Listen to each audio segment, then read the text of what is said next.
Hey, so today I'll be covering all of the Dust Devils rewards, including the AR-2 Coyote, S11 Spear, Eat 700 Expendable, MS-11 Solo Silo, and the G7 Pineapple. I'll also briefly discuss the new CQC-42 Machete, and share my thoughts on whether you should buy the newest Warbond.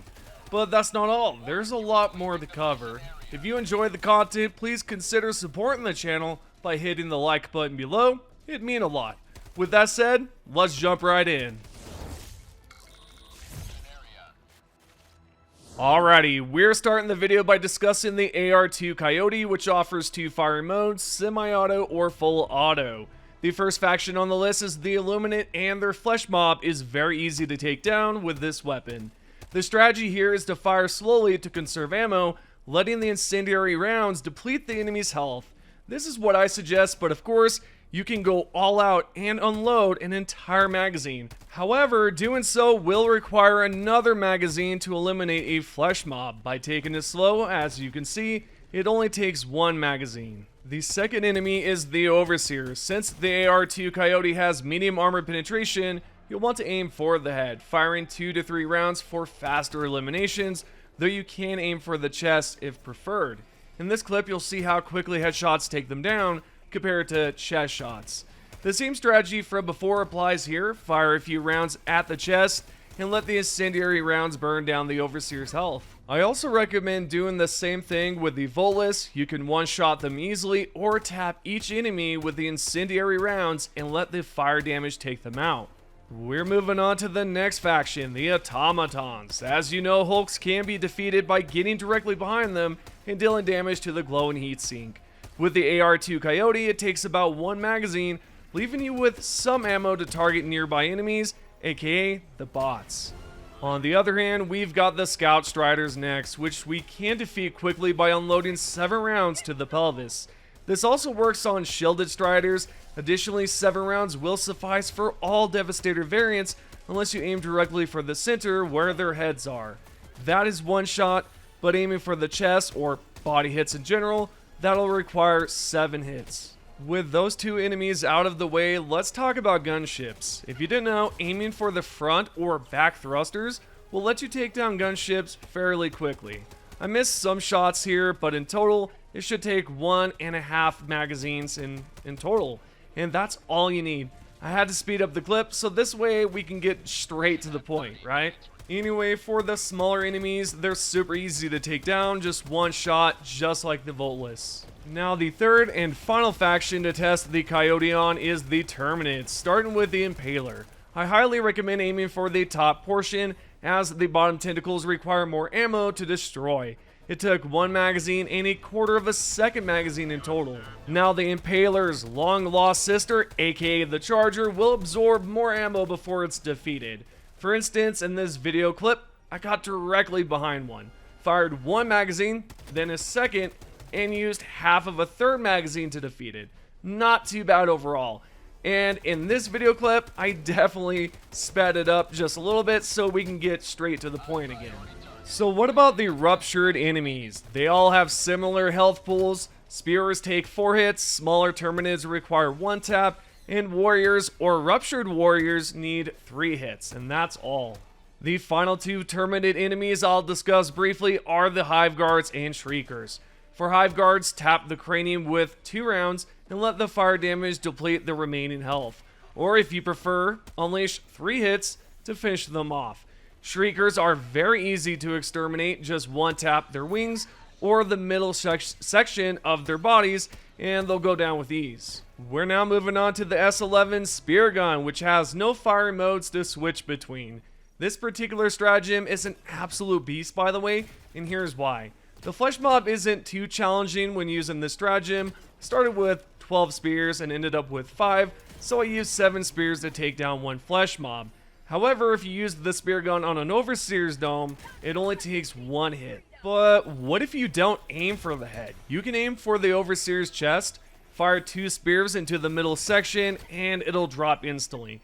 For the Volus, the Speargun is incredible for crowd control, allowing you to rack up quite a few eliminations just by using its gas effect. What's also cool about this particular stratagem is that if you can lower down the shields on a warp ship and fire inside, it'll actually blow it up, and I'm not kidding, as you'll see here. Now, the second cool thing about the Speargun is that you can use it to take down harvesters. Fire one shot, then a second one, and the third and final shot will bring down the harvester without a problem. Super cool, fun to use, and just an incredible tool to use. The second faction is the automatons. You can fire one spear at the middle section to pierce through and one tap a Hulk. Not only is the S11 Speargun incredible against Hulks, but you can also use it to scrap an entire War Strider like it's nothing. I highly recommend aiming for the hip joints, as you'll see where I'm aiming in this clip. You'll need a total of 5 spears, and that's it to bring down this War Strider. Not to mention, the S11 Speargun is highly effective for one-tapping Scout Striders and Reinforced Striders by aiming at the front. You can also defeat all Devastator variants by targeting either the head or body. It really doesn't matter. To bring down a gunship quickly, aim and fire at the front or back thrusters, and you'll see how this gunship is going to plummet straight down. It's very useful on them. Not only is it useful on those, this stratagem can also be used to destroy fabricators, whether they're the small ones or the much larger versions found in colonies and megacities. All you have to do is aim for the vents and they'll explode just like so. Super easy and fun to use. So what about the barrager tanks? Can you take them out? Yes, you absolutely can. Fire one spear at the middle section there, then when it comes down to your second shot, fire in the same exact spot and it'll blow up like so. Very fun to use, and it's so easy to take out.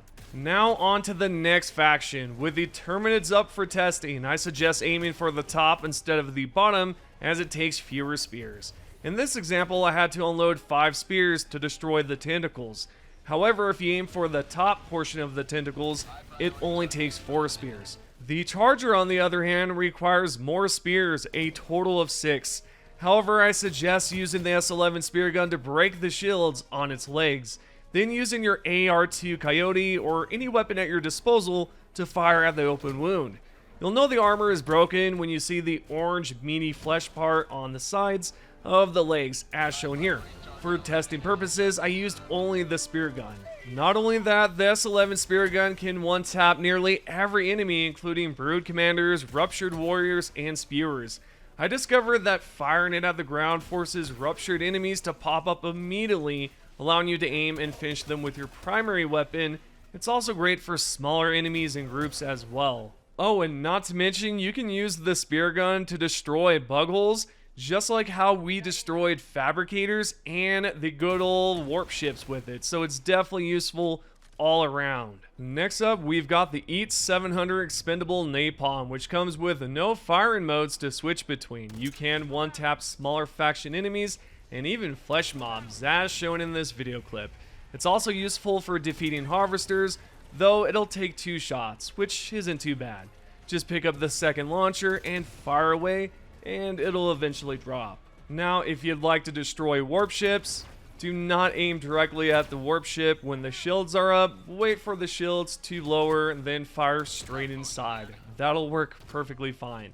You can also take out gunships, though it will take 2, just like the harvesters. Aim correctly, fire away, and there it goes, falling straight down. We also can take out automaton hulks. Fire one shot, let it chill for a little bit, or let it heat up for a little bit. I recommend throwing something like maybe a stun or urchin so it really sits in the flames there, and then there you go, it's done. Not only can you do that to the hulks, but you can also do it to the war striders. Again, let the war striders sit in the flames. You may have to throw another one just in case, you know, the fire or the flames actually go away. If it does, then shoot another one and it'll go down. What I do not suggest is using this to try to blow up a fabricator. It's not going to work. The fabricator is absolutely going to remain the same. We're now on to the third faction. We're going to use 2 of the brand new EAT's Expendable Napalm on the Impaler. 2 is all you need. It'll go down quickly. Now the Charger, on the other hand, is the same story. You basically throw 1 urchin, let the charger set inside the flames for a little bit, let it really burn up, then toss another urchin, fire your expendable at it, and again, let it just really sit in there and burn up all the way. Eventually, it'll drop, and that's all you have to do there. Oh, and also, this will work on the ruptured version as well, so it doesn't really matter between the two. On a side note, I do not recommend using this on the Dragon Roach. It's practically useless, so you're better off using, I don't know, maybe a Quasar or Recoilless instead. The fourth stratagem is the MS-11 Solo Silo, which has no alternate fire modes but features a unique trait. You can guide the missile by holding down the trigger and steering it in the desired direction. You can also drop the remote at any point and pick it back up later as long as the missile remains intact. Additionally, I'd like to point out that it's impossible to destroy stratagem jammers with just the Solo Silo. Anyways, the Solo Silo is an incredible stratagem for destroying and one-tapping nearly every large enemy you can think of, except the Hive Lord, which requires more damage. You can defeat any large-sized enemies such as a Harvester, Flesh Mobs, Factory Striders, Bile Titans, Bunker Objectives, Dragon Roaches, and Impalers, and even gunships if you guide the missile towards them. You'll see all the enemies I just listed in this section of the video. Essentially, you can take out almost all enemies except Hive Lords, as I mentioned earlier. It's one of the best stratagems in my opinion, support-wise, with a 2-minute cooldown allowing frequent use, which is impressive given how powerful it is in-game. What I'd like to know is, do you think the Solo Silo outshines the Hellbomb? If you agree or disagree, leave a comment below this video and let's discuss it. Also, on a side note, just to throw this in there, you can take out fabricators, of course, warp ships, and even those pesky shrieker nests from far away, and it's a hell of a tool on the battlefield. Definitely recommend this stratagem all the way. Alrighty, on to the fifth and final reward in the Dust Devils Warbond is the G7 Pineapple Throwable. I'll start by saying this grenade should only be used on grouped enemies. It's nearly useless against larger, tougher enemies. If your goal is to damage large enemies, stick with the thermite, as the pineapple isn't designed for them, as I've just explained. It's a waste of a throwable otherwise, and you'll see my point in this video. Sure, you can toss a pineapple directly behind a Hulk to hit the heat sink and destroy it, but she might miss, and against an Impaler, you'd need 5 grenades to defeat it when a thermite would be way more effective. The same applies to the charger. I had to throw 6 pineapples to take 1 down, making it a waste compared to other options. This grenade shines the most against enemies traveling in groups like Voteless, Overseers, smaller Terminates, and automatons roaming the map. It's a fun grenade for crowd control, really.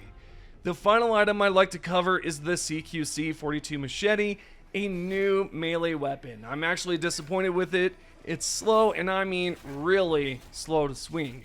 If you're going to use a melee weapon, I wouldn't recommend this one. Instead, go with the Stun Lance or Stun Baton, which are great for stunning enemies and can be swung much faster for better results.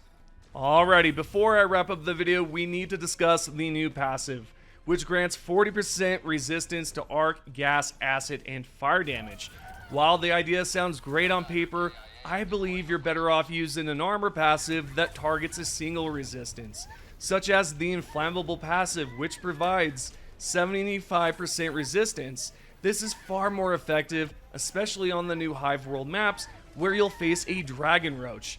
From my testing, the multi-resistance passive wasn't as effective as the Inflammable passive, as I survived longer due to the higher fire resistance. While the multi-resistance passive sounds appealing, it's not that effective in game, and I recommend choosing a specific passive tailored to the element you need resistance against. With everything tested and discussed, should you buy the Dust Devils Warbond? Absolutely. I think it's one of the best Warbond released recently. The AR-2 Coyote is powerful, it's a great assault rifle effective against all enemies. The MS-11 Solo Silo can destroy nearly everything with a short cooldown. The EAT 700 Expendable Napalm is phenomenal against groups and larger enemies, and the S11 Speargun is incredibly strong, capable of one-tapping Hulks and other enemy types. Overall, this is an S-tier Warbond in my opinion. It also comes with customization options such as barrels and scopes you can change. I highly recommend purchasing this one as soon as you can. Anywho, thank you for watching. Just overall, thank you so much. If you enjoyed the video, I'd appreciate if you hit the like button, subscribe, turn on notifications, and let me know what you think about this Warbond in the comments.